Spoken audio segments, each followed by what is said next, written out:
origen de la enemistad entre vampiros y hombres lobo. ¿Por qué los vampiros y los hombres lobo son enemigos? En principio hay que decir que la rivalidad entre vampiros y hombres lobo está fuertemente arraigada en el cine de terror, pero completamente ausente de la literatura. De hecho, no hay relatos clásicos que utilicen este recurso. Sin embargo, lo que sí existen son leyendas, por cierto muy antiguas, sobre la enemistad entre vampiros y hombres lobo. Para conocer el origen de esa rivalidad, es necesario dejar de lado las creencias actuales sobre el tema. Así como los vampiros siempre fueron vistos como criaturas diabólicas, los hombres lobo disfrutaron de una excelente reputación hasta bien entrada la Edad Media, donde la visión que se tenía sobre ellos cambió radicalmente. Hasta entonces, los licántropos eran considerados aliados del bien y por tanto enemigos de los vampiros. Es frecuente que, al referirse a los hombres lobo, pensemos rápidamente en la Edad Media, donde se creía que las brujas y nigromantes podían convertirse en lobos tras firmar un pacto con el diablo. En este sentido, los licántropos pasaron a ser aliados de Lucifer y por lo tanto perseguidos por la Santa Inquisición. Pero esto no siempre fue así. Los hombres lobo no siempre se opusieron a la Iglesia. De hecho, trabajaron para ella en muchas ocasiones. El primer registro de esa relación se produjo en el año 617 después de Cristo. Una manada de licántropos entró en un antiguo monasterio romano, sobre el cual luego se levantaría el monasterio de San Giovanni. A pesar de que pudo haber sido una verdadera carnicería, solo 3 monjes fueron atacados y el resto no sufrió daño alguno. Estas 3 víctimas estaban siendo procesadas por diversos actos de herejía, entre ellas la de convertirse en vampiros mediante la utilización de la magia negra.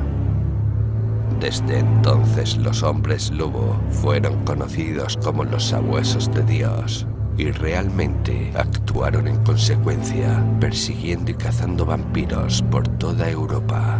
A tal punto, los hombres lobo eran bien vistos por las autoridades religiosas, que incluso varios santos ejercieron la potestad de convertir a alguien en lobo y de ese modo convertirlo también en un guerrero de la fe.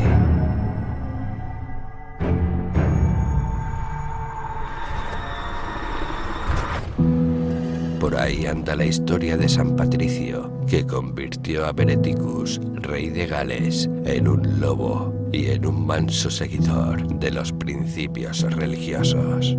Y la de San Natalis de Ulster, que condenó a una familia irlandesa a vagar por los bosques como lobos y servir a la iglesia durante 7 años. Desde la perspectiva de los vampiros, es lógico suponer que los hombres lobo se transformaron en sus enemigos naturales.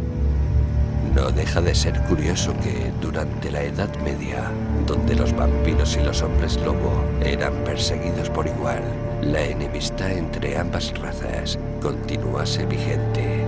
En general, los agentes del mal, como las brujas, los hechiceros y los nigromantes, eran aliados entre sí, es decir, respetaban el mismo orden jerárquico, siendo Satanás el líder supremo.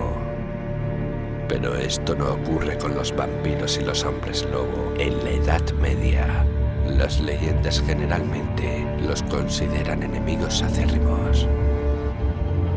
Por cierto que ambas razas, según la leyenda, respondían ante el maligno, pero la relación entre ellas estaba rota y no era infrecuente que hubiese conflictos de toda índole. Otro dato interesante respecto de la enemistad entre los vampiros y los hombres lobo se encuentra en un juicio realizado a Thais de Kaltenbrunn, acusado de ser un licántropo en Livonia en el año 1692. Confesó ser un hombre lobo pero negó las acusaciones de brujería y sostuvo que los licántropos no son monstruos ni agentes del mal, sino criaturas al servicio de Dios. Según el acusado, los hombres lobo forman parte de las huestes del bien desde tiempos inmemoriales y una de sus principales ocupaciones es dar caza a los vampiros, súcubos e incubos. Thais fue uno de los pocos licántropos que echó algo de luz sobre la agenda de los hombres lobo en términos de sabuesos de Dios. Sostuvo además que sus almas no estaban condenadas, sino todo lo contrario, que ascenderían al cielo cuando murieran, siempre y cuando cumplieran con su deber: exterminar a los vampiros de la faz de la tierra. En este punto es justo pensar que los vampiros no se quedaron de brazos cruzados. La evidencia más clara de su triunfo es que los licántropos también comenzaron a ser perseguidos por la Iglesia.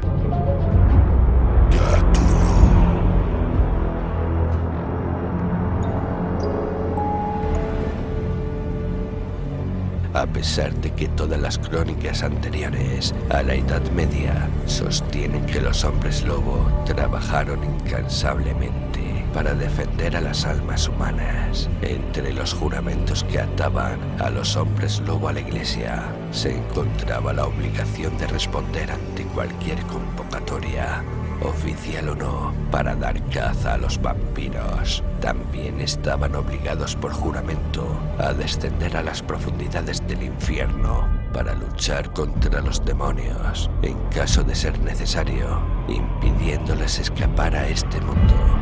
Al contrario de lo que ocurre con los vampiros, que siempre fueron vistos como agentes del mal, la reputación de los hombres lobo fue cambiando a lo largo del tiempo.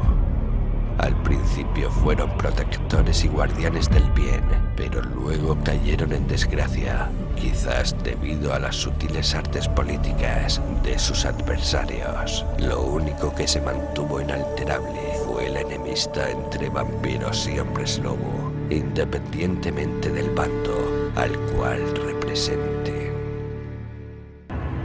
La infancia de Elizabeth Bathory fue miserable, llena de carencias y extrañas ideas acerca de la sociedad. Nació como Gabrielle Erzsébet Bathory, pero todos la conocieron como Madame Bathory, un nombre que pasaría a encarnar la infamia y el deseo absoluto de poder.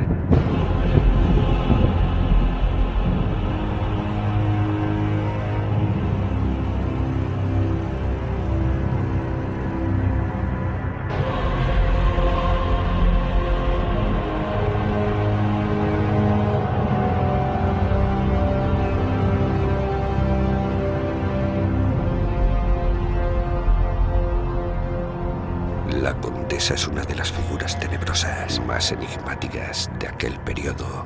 Su cuna fue la mítica Transilvania, en un año igualmente mítico, 1560.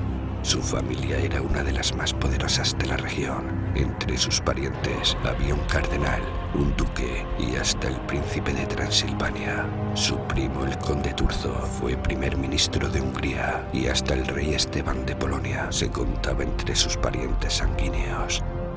A los 11 años, cuando todavía jugaba con elaboradas muñecas de porcelana, fue prometida al conde Ferenc Nadasti, un hombre del que se sospecha tenía una rara obsesión por los insectos.